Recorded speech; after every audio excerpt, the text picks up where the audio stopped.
So imagine walking into this massive echoing warehouse party. Oh yeah, like the music is just incredibly loud. Right, the music is blaring, the lights are flashing everywhere, and the place is just absolutely packed. Totally shoulder to shoulder. Exactly.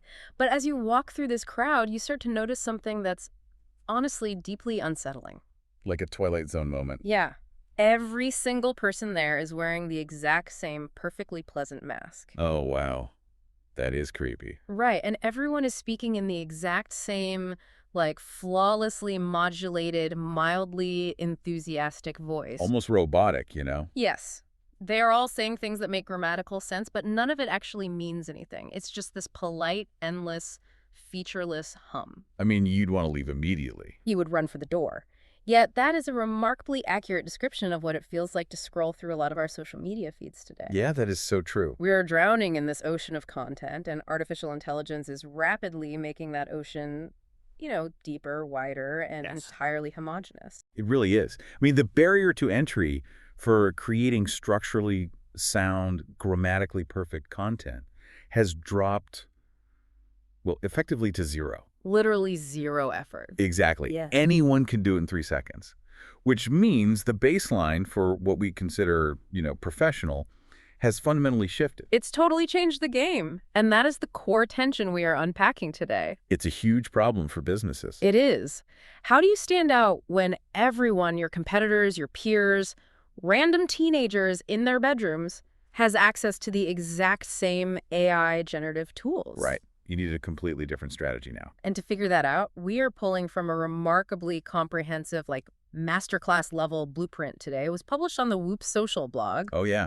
Penned by their chief marketing officer, Frank Heidenreich. Yes, Frank. And we are talking about an operator who has scaled organic strategies for over 230 companies. Across 14 different countries, too. It's massive. He's collaborated with hundreds of influencers, and he has built this systematic pipeline for using AI in social media marketing. Which is so rare. Most people are just winging it. Totally. So our mission today for this deep dive is to deconstruct that exact pipeline. Break it all down into actionable pieces. Exactly. We are going to map out how to use AI not to replace your unique human voice, but to actually amplify your human judgment. Okay, let's unpack this because it requires a complete reset of the underlying philosophy, right? Like why marketers are using these tools in the first place. A total paradigm shift. Right. The shift has to be moving from viewing AI as a magical silver bullet that just does the work for you to viewing it strictly as a systems enabler.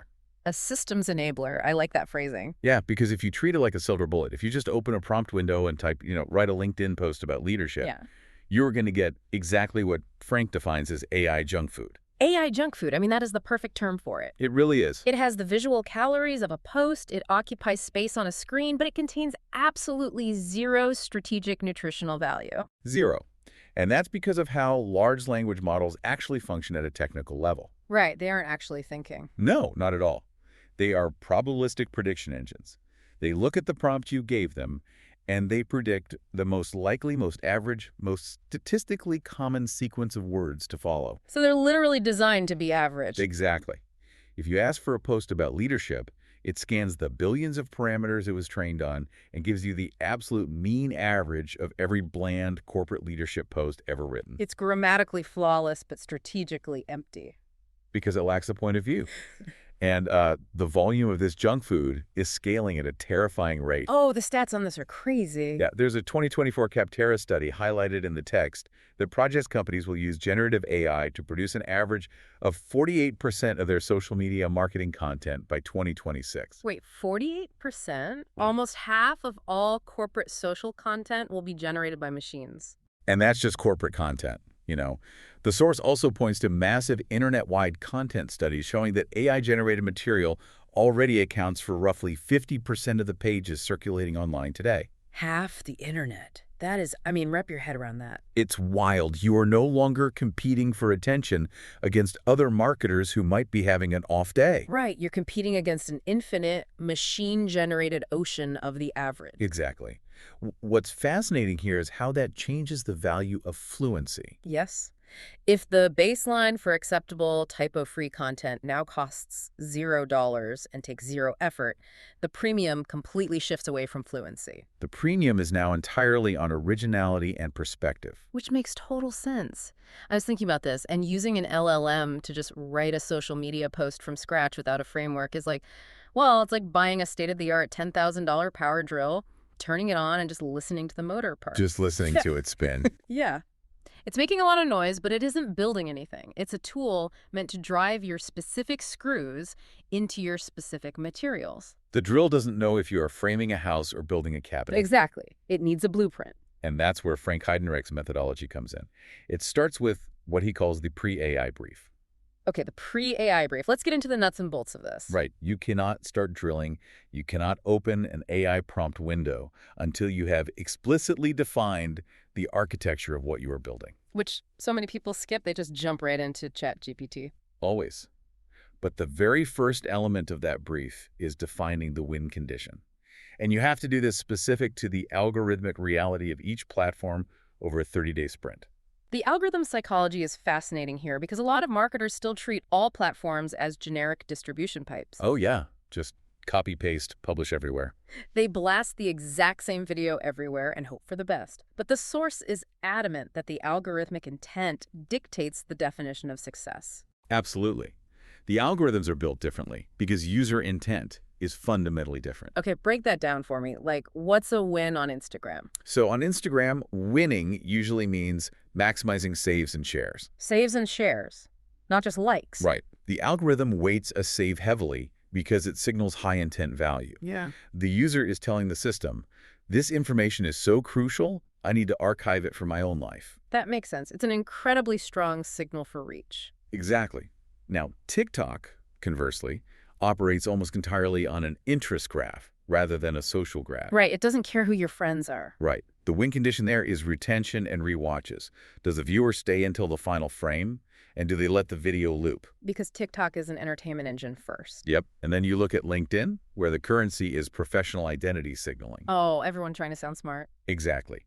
The win condition there is maximizing thoughtful comments and profile clicks. People comment on LinkedIn to show their own network how smart they are by engaging with your smart content. That is so true. And Facebook groups. Those are optimized for deep niche community discourse.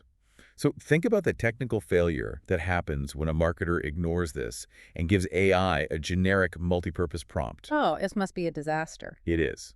If you ask the AI to write a post that educates the audience, gets them to convert on a product, and builds a sense of community. The LLM will happily oblige. Yes, it will generate a completely coherent, totally reasonable paragraph that accomplishes absolutely none of those goals. It dilutes the intent so thoroughly that the post becomes invisible to the platform's specific algorithm. It defaults to being pleasing, but totally ineffective.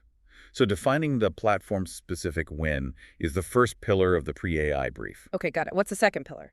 The second is building a hyper-specific reader profile. But, and this is key, this isn't the standard antiquated marketing persona stuff. Like meet Marketing Mary, she's 35 and likes yoga. I hate those. Yeah, we are ignoring those completely. The source introduces a strategic framework that requires you to define the enemy and one uncomfortable truth.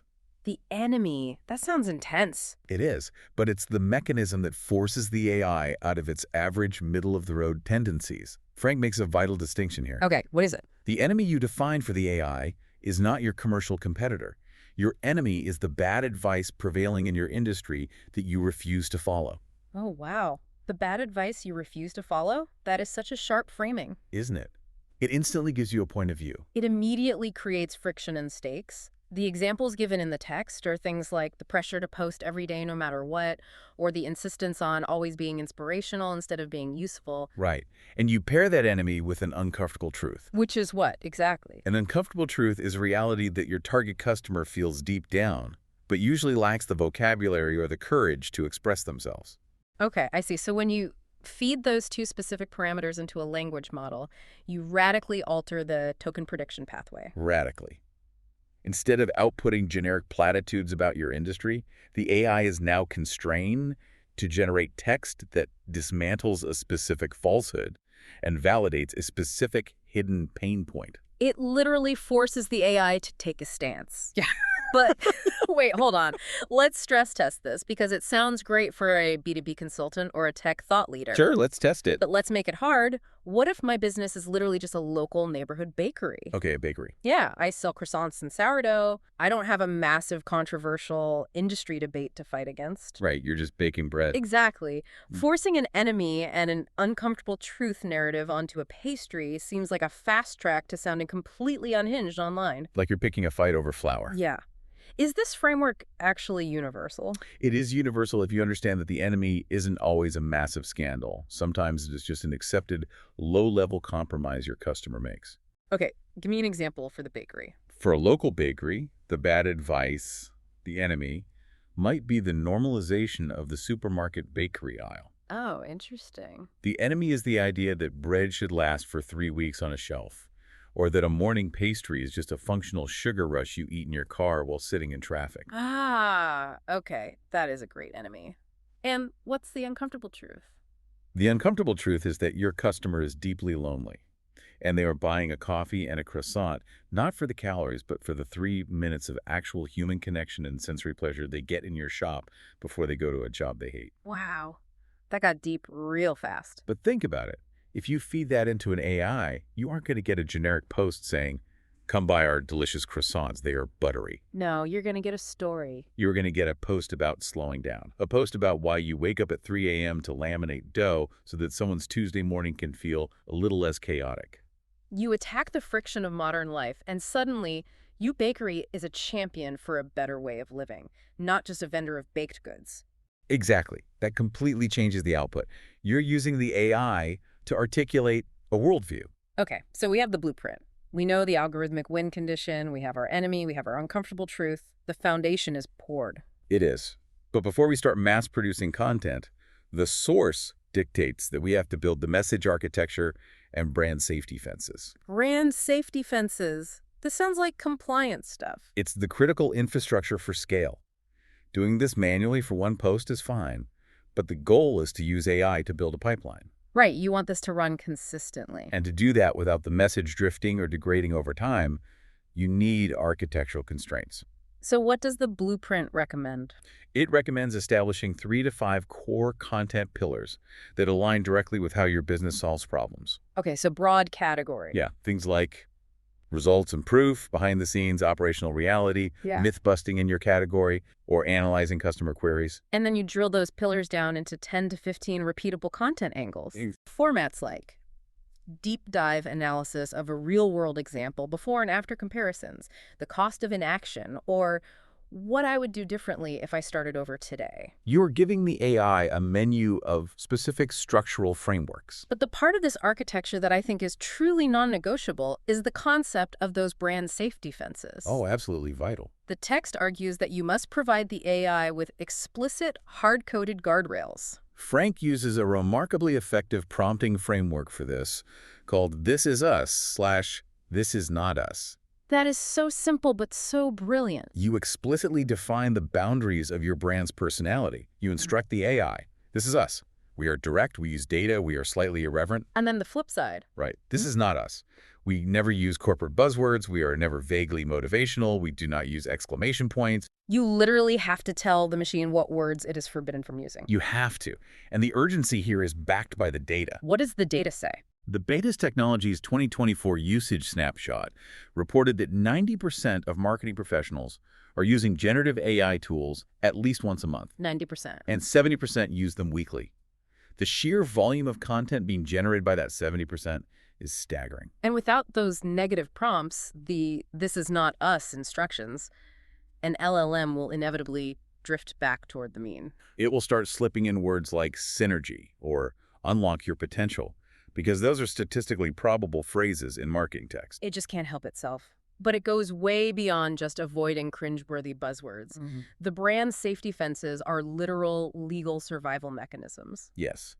The text explicitly points out that AI should function as your editor, not your stand-in author. What is the technical mechanism that makes leaving an LLM unguided so dangerous for a brand? It comes back to how the models are designed to be helpful. Right, they want to please you.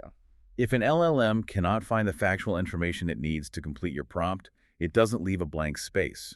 It hallucinates a plausible-sounding alternative. And in industries built on trust like finance, healthcare, legal services, or even B2B SaaS, hallucination is a crisis. It's a lawsuit waiting to happen. If you don't build a fence that explicitly states, we never guarantee a specific financial ROI, or we do not make claims without citing peer-reviewed data. The AI might just decide that a 400% ROI sounds like a really compelling hook for your software product. It invents a guarantee because guarantees drive engagement. And suddenly you have a compliance violation on your hands because your AI thought it sounded persuasive. Exactly. It's exactly like setting up bowling bumpers. You want the ball to travel down the lane with maximum velocity and power. You want the AI to generate ideas rapidly. But you absolutely must put up the bumpers of claims we cannot make and topics we do not touch. Right, because if you don't, that immense velocity is just going to launch a gutter ball straight into a public relations disaster. The bumpers channel the power safely.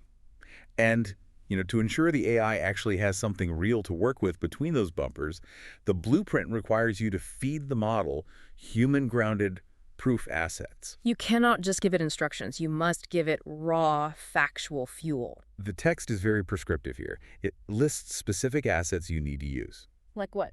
1 mini case study containing actual performance metrics, 2 verbatim customer testimonials, 3 specific observations you made in your industry this week, and a basic timeline of a recent client outcome. That is highly specific. It is. And this is where dedicated social media AI tools like Whoop Social, which Frank represents, offer a structural advantage over just pasting text into a generic chat window. Oh, because of the memory. Yes. With a dedicated platform, this entire pre-AI brief, the brand safety fences, and the proof assets are saved into the system's memory architecture. So you aren't constantly reminding the AI who you are. Exactly. It generates every single word within the strict confines of the personality and facts you have permanently established. Okay, so the architecture is built, the bumpers are up, the fuel is in the tank. We were ready to go. Now we actually get to the generation phase, and this is where the text completely dismantled my own workflow. Oh, really? Section 4, the production line. Yes.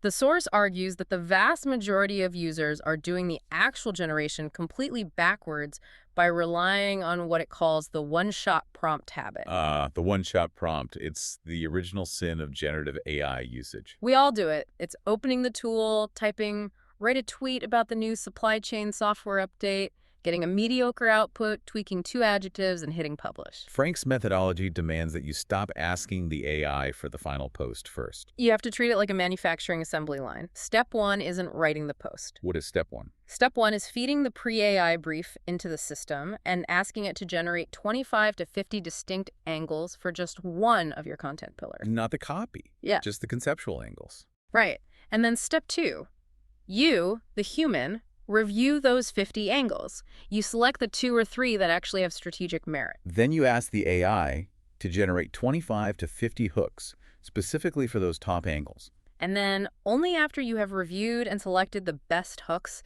do you finally ask the AI to expand those hooks into 3 to 5 full posts. The sequencing is critical.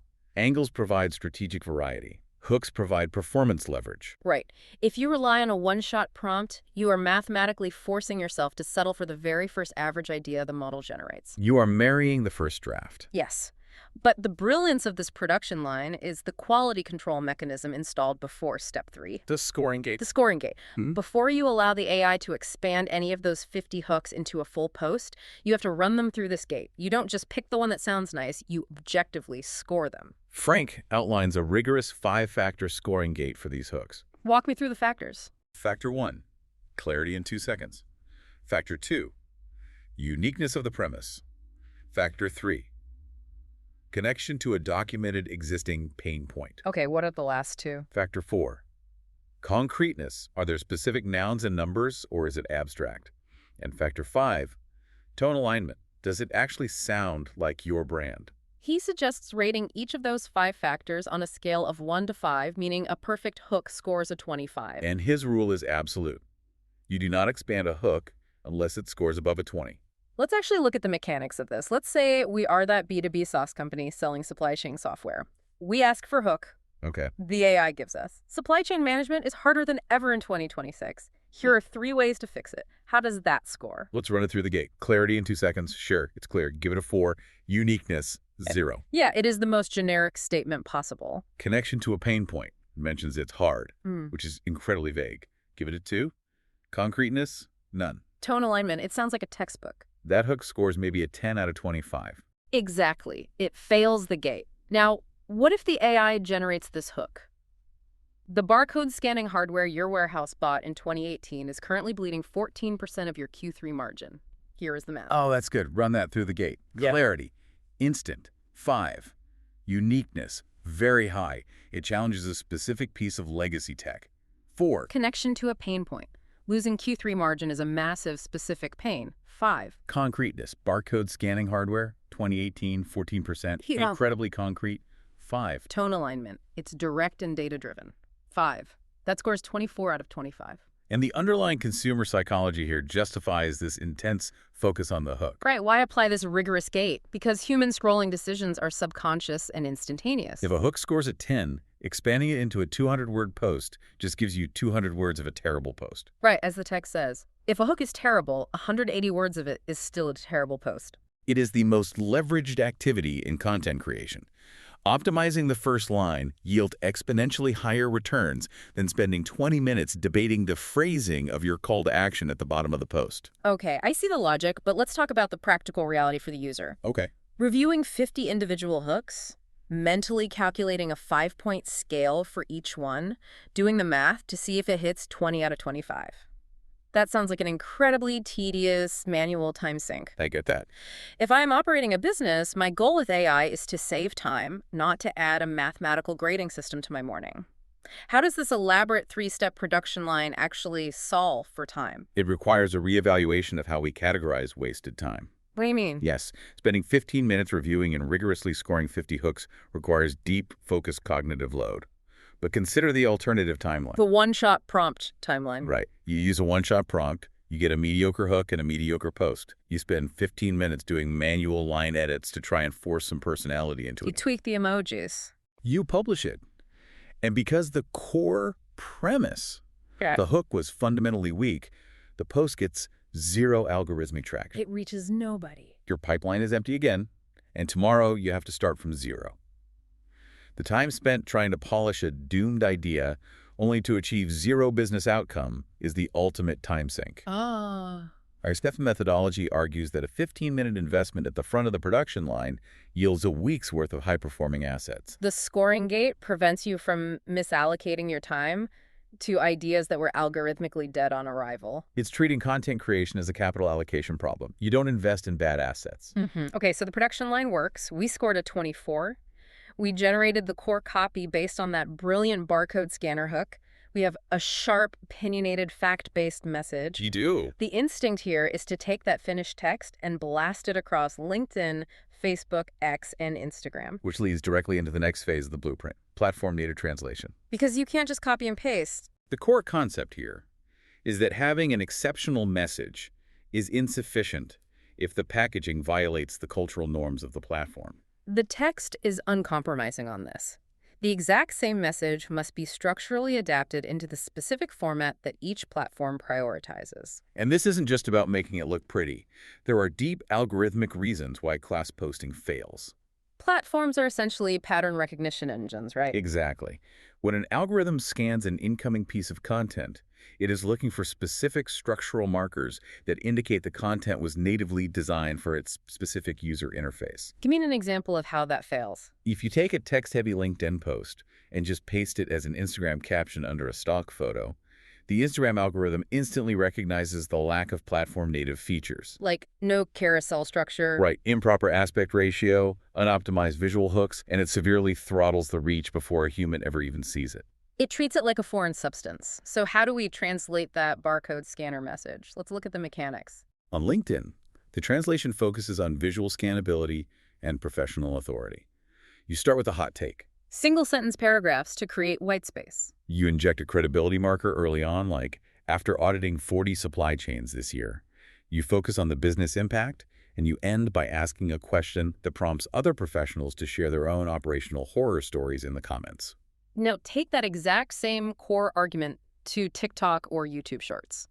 The translation there strips out the text formatting entirely. You are optimizing for an audio-visual hook. You need a fast-paced, spoken word script.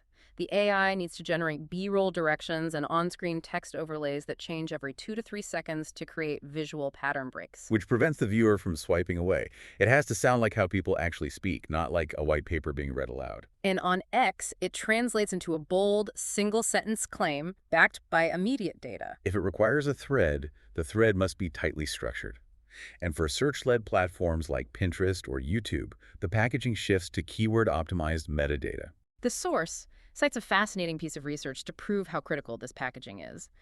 It references a 2024 paper detailing a massive UGC user-generated content field experiment. Yeah, they gave roughly 1 million users access to AI-generated video titles.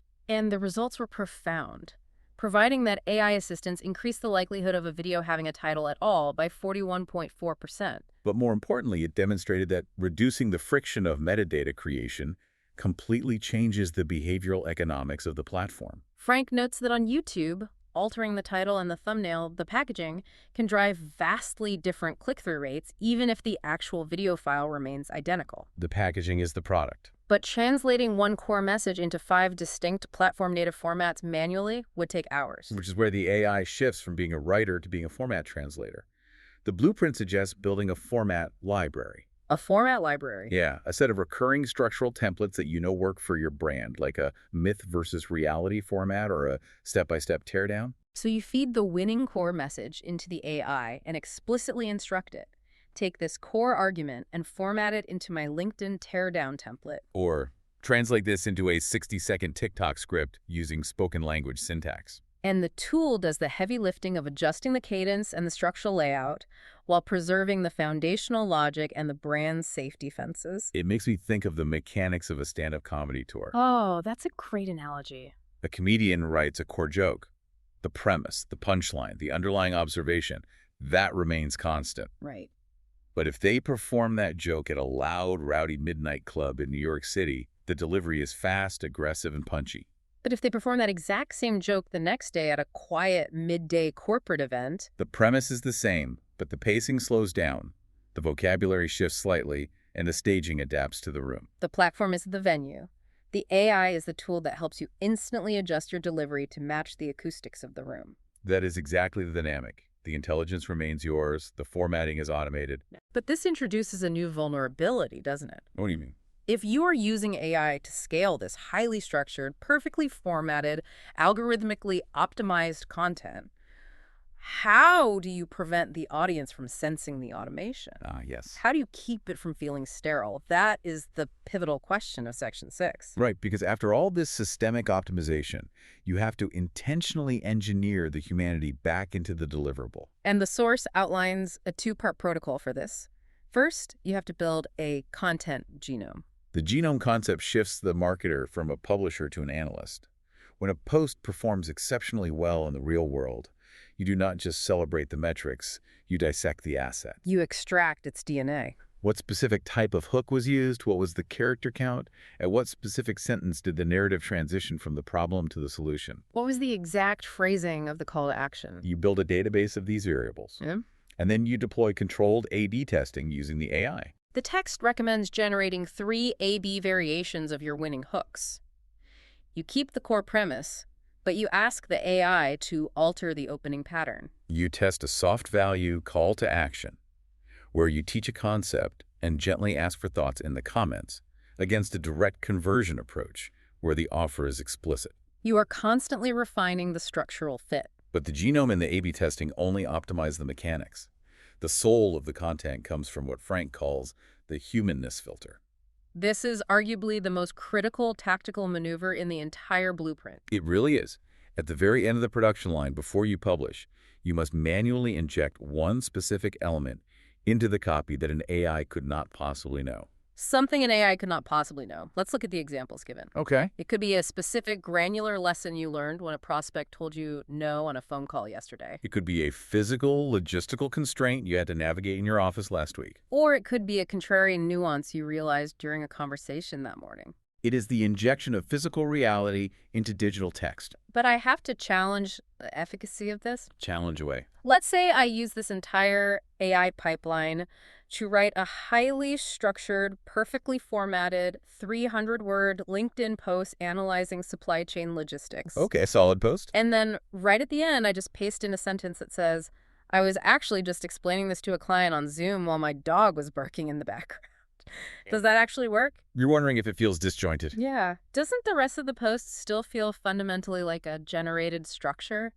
How does one random human fact alter the perception of an entire essay? To understand why it works, we have to look at how human psychology processes trust and authenticity in digital environments, specifically through the lens of semantic versus episodic memory. Let's dive into that. An AI model is essentially a flawless engine of semantic memory.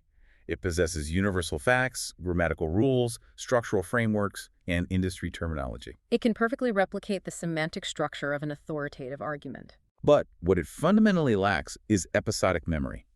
It does not exist in physical space. It does not experience time. It does not spill coffee? Exactly. It does not spill coffee. It does not get interrupted by a dog. And it does not feel the specific friction of a failed sales call. It has no lived experience. Right. When a human reads a purely semantic post, even a brilliant one, there is a subconscious sterility to it. It feels a little too perfect. But when you inject a highly contextual piece of episodic memory, a micro-interaction from that specific morning, it acts as a cryptographic signature of humanity. It shatters the illusion of automation. The reader's brain registers. A machine did not experience this specific Zoom call.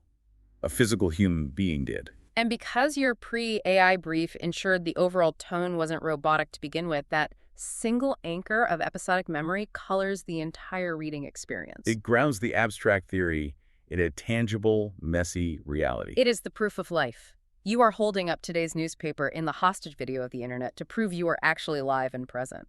That is a dark but perfectly accurate analogy. That makes complete sense. The AI builds the house, but the episodic memory is the messy pair of shoes left by the front door that proves someone actually lives there. Precisely. And that brings us to the final operational phase of the blueprint.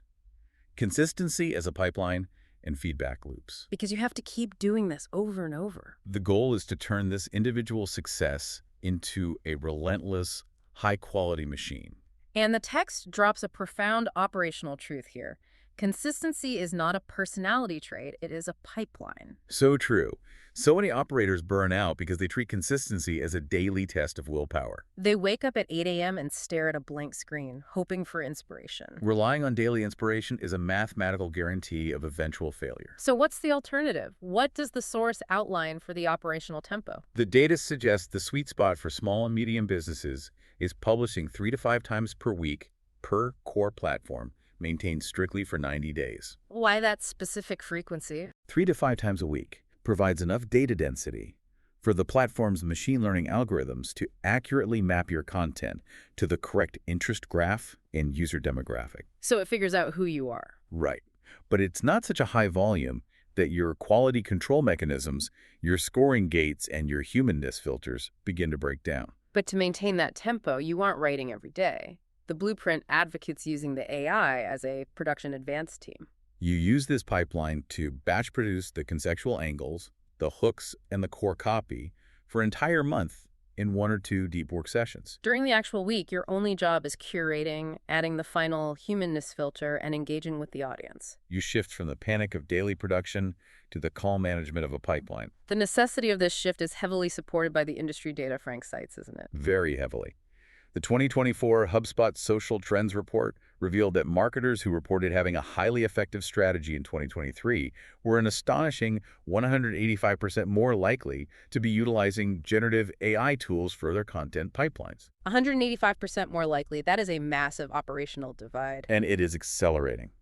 The Basis Technologies data shows that 67.4% of marketers fully embraced generative AI in their content creation processes in 2024. The competitive moat is no longer the mere adoption of AI. Adoption is standard. The moat is the systemic pipelined application of it. Okay, so the pipeline is running, content is flowing out 3 to 5 times a week.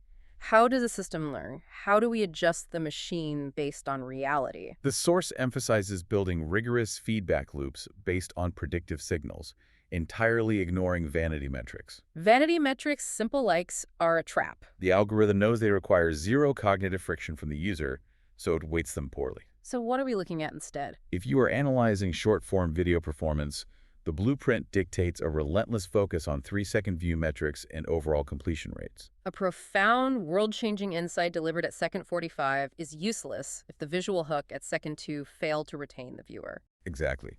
And for text and image platforms like LinkedIn and Instagram, you are analyzing saves and shares because those require high user intent. But the most elegant feedback loop in this entire system is how Frank uses AI to process qualitative data. I love this part. He takes the last 20 actual human comments from recent posts, copies them in bulk, and feeds them back into the LLM. This leverages one of the strongest technical capabilities of a language model: unstructured pattern recognition. You prompt the AI, analyze these 20 user comments, cluster them to identify recurring points of confusion, underlying pain points, and unaddressed buying hesitations. The AI instantly maps the semantic relationships between the comments. If 4 different people asked variations of the same nuanced question about barcode scanners, the AI flags it. And immediately you have your next batch of content angles directly addressing the explicit friction your audience just signaled. It creates a closed-loop ecosystem.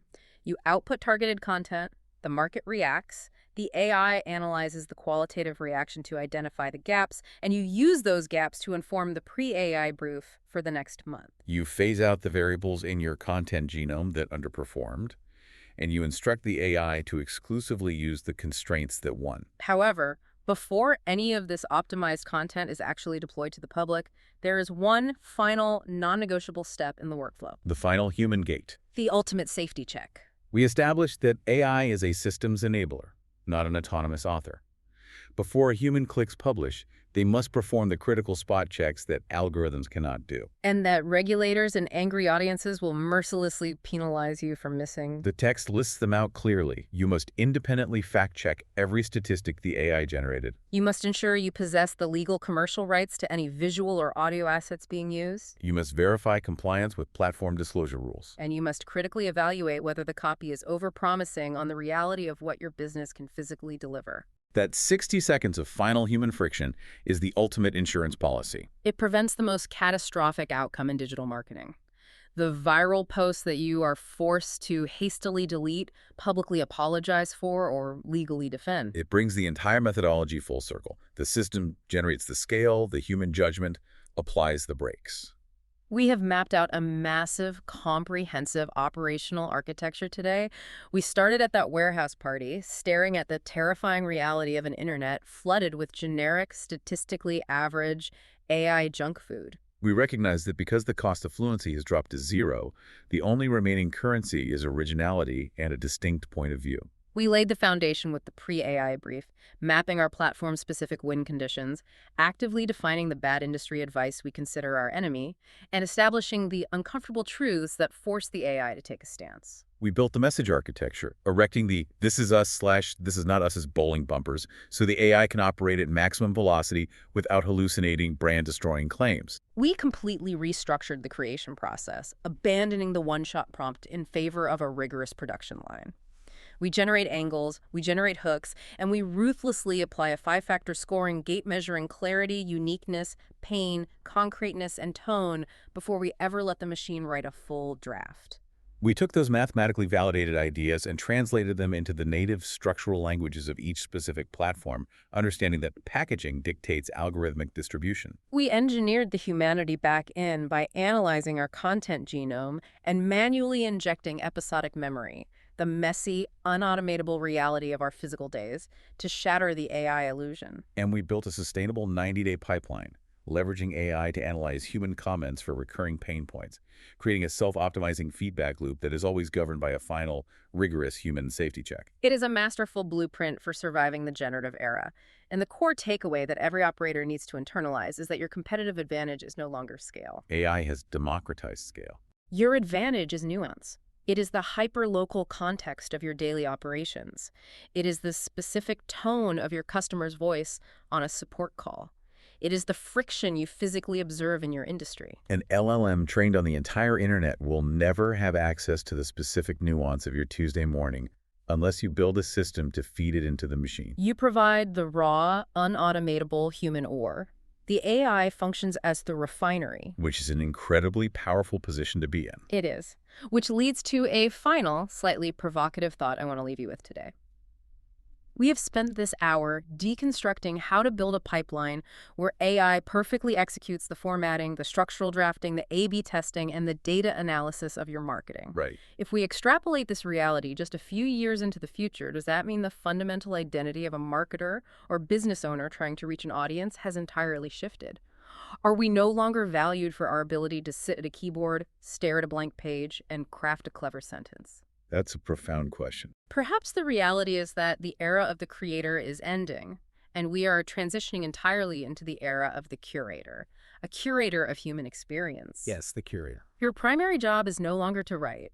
Your primary job is to live, to observe, to actively seek out the friction in your customers' lives, and to carefully curate those highly specific, deeply human experiences to feed into the architecture we discussed today. That is exactly what Frank's entire system is built to process. So the question for you is, what specific, messy, unautomatable human experiences are you curating right now? Because when you inevitably walk into that crowded warehouse party, you don't want to just be wearing a slightly better design mask. No, you don't. You want to be the one person with the courage to take it off. The shift from creator to curator of reality, that is the ultimate human advantage. Thank you for joining us. We will see you next time.